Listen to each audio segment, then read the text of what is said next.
digno de que entres por las puertas de mi casa, pero nada más di la palabra y mi siervo quedará sano, porque yo soy hombre que está bajo autoridad y que a la vez tengo autoridad. Le digo a este soldado, ven y viene, al otro, ve y va. Y el Señor lo felicitó por haber entendido esa porción, porque el Señor dijo, ni en Israel he encontrado tanta fe, porque aquel centurión romano entendió de que Jesús tenía autoridad sobre todas las cosas. Y el Señor nos ha dado autoridad también, pero nuestra autoridad es en el nombre de Cristo. El Señor dijo, en mi nombre echarán fuera demonios, en mi nombre pondrán sus manos sobre los enfermos y se sanarán. Nuestra autoridad es en el nombre de Cristo, en el nombre que es sobre todo nombre, porque en el nombre de Cristo se doblará toda rodilla y toda lengua confesará que Jesucristo es el Señor, para la gloria del Padre. Entonces, en esa misma autoridad se nos ha sido conferida sobre nosotros. Nosotros tenemos autoridad. Usted ve a alguien que está enfermo, le puede imponer manos. Usted ve a alguien que está endemoniado, puede echar fuera esos demonios y se le van a someter si usted está sometido a Cristo, con esa gran excepción. Porque si no, le puede pasar lo que le pasó a los hijos de aquel hombre llamado Esteban en el libro de los Hechos, que ellos vieron de que Pablo echaba a los demonios fuera en el nombre de Jesús. Y ellos dijeron, es fácil, nada más hay que invocar el nombre. Encontraron a uno endemoniado por ahí y le dijeron, en el nombre de Jesús, el que predica Pablo, sal fuera de ellos. Y los demonios hablaron y dijeron, de Jesús sabemos y sabemos quién es Pablo, pero ustedes quiénes son. Los desconocieron, hermano, porque estaban desautorizados. Y dice que los demonios que estaban sobre esa persona arremetieron sobre ellos y los desnudaron y salieron huyendo de ahí. Porque el nombre de Jesús, la autoridad de Cristo, va a funcionar cuando el que la usa está validado para hacerlo y está bajo la autoridad de Cristo. Así de que alguien que está rebelde, que está en desobediencia, alguien que está en pecado, no está validado para echar fuera demonios, no está validado para usar el nombre de Cristo. Si no, se va a atrever a las consecuencias. Y la autoridad también es una cadena. Por ejemplo, a la mujer le dice que debe de sujetarse al esposo, pero el Señor requiere que el esposo esté sujeto a Cristo. El esposo tiene que estar sometido al Señor.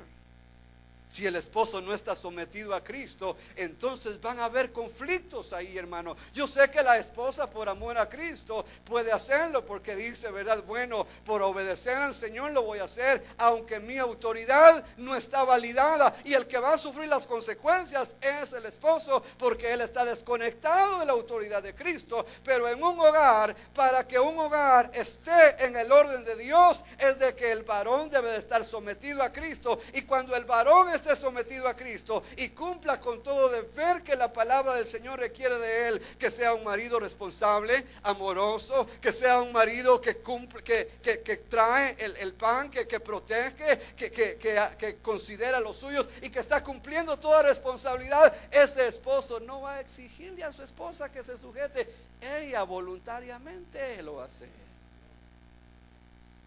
Ella voluntariamente lo va a hacer porque tiene un gran ejemplo.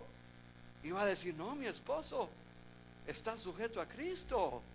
Es alguien que es ejemplo para mí, es un líder espiritual, es un proveedor, es un protector, es alguien que me ama, es alguien que me respeta. El esposo no va a tener que exigirle a ella.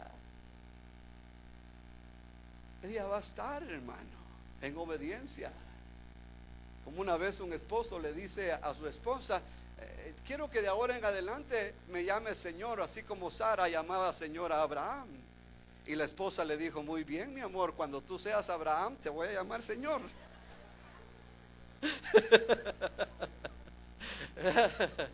Cuando seas él, cuando hagas lo que hizo Abraham, te voy a llamar Señor. No podemos exigir algo si no estamos dando el ejemplo, si no estamos a la altura. Porque así es, la autoridad es una cadena, la autoridad suprema es la de Dios. Y si estamos nosotros sometidos a Dios, los demonios nos van a salir huyendo, hermano.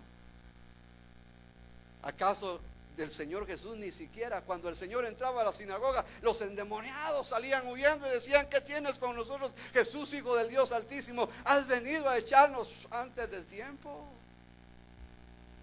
Porque el Señor estaba bajo la autoridad del Padre. Y cuando nosotros estemos bajo la autoridad de Cristo, entonces las cosas se van a dar sin buscarlas. El favor de Dios va a estar con nosotros. Nuestra familia va a estar en sometimiento, porque ellos saben de que va a haber cobertura, de que va a haber protección, porque la cabeza está bajo la autoridad superior. Y eso es lo que se nos pide a nosotros. Entonces dice: sométase a las autoridades que gobiernan, porque no hay autoridad sino de Dios. Romanos 13:1. Y las que existen por Dios son constituidas. Por consiguiente, el que resiste a la autoridad, al ordenado por Dios, se ha opuesto, y los que se han opuesto sobre sí recibirán condenación. Porque los gobernantes no son motivo de temor para los de buena conducta, sino para el que hace el mal. ¿Deseas no temer a la autoridad? Entonces aquí yo veo 4 razones. Si a usted le gusta apuntar: primero, hay que obedecer porque es un mandamiento de Dios.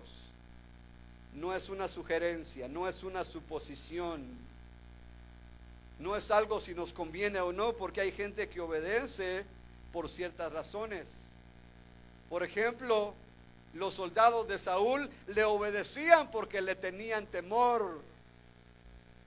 Porque Saúl los había amenazado, les había dicho: todo aquel israelita que no venga conmigo a la guerra, lo voy a dejar sin posesiones. Le voy a quitar su casa, le voy a quitar su terreno, le voy a quitar su ganado. Y que a otras les quedaban los pobres. Por miedo se sometían a él. Pero aquellos que seguían a David, muy distinto. A David se le sometían por amor, porque David los amaba.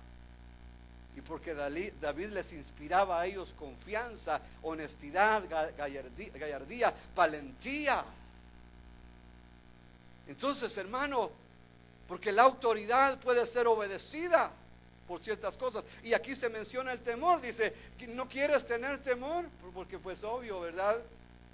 El que nada debe, nada teme, ¿verdad? Que nada debe, nada teme. Usted va manejando bien y de pronto ve las luces atrás de usted y la patrulla. Usted va haciendo, manejando tranquilo y dice: a ver a quién van a estar siguiendo, porque a mí no, yo voy manejando bien. Pero si usted va manejando mal y dicho sea de paso, tiene unos 3, 4 tickets en el sillón de atrás ahí guardados, entonces más vale que vaya a temblar y que busque su abogado preferido ya de una vez, ¿verdad? Porque le van a conceder su llamada al llegar a la comandancia. ¿Por qué, verdad?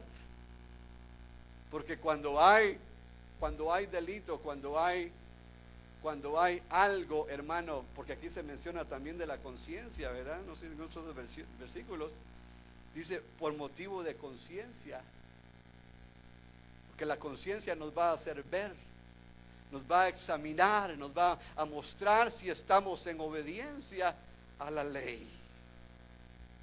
Porque si estamos bien delante de Dios, no hay por qué temer. Igual que cuando los profetas del Antiguo Testamento visitaban a alguien, ellos empezaban a examinarse, porque decía: este es un hombre de Dios, que Dios le muestra todas las cosas, no vaya a ser que me descubra, ¿verdad?, lo que tengo guardado bajo mi cama, ¿verdad?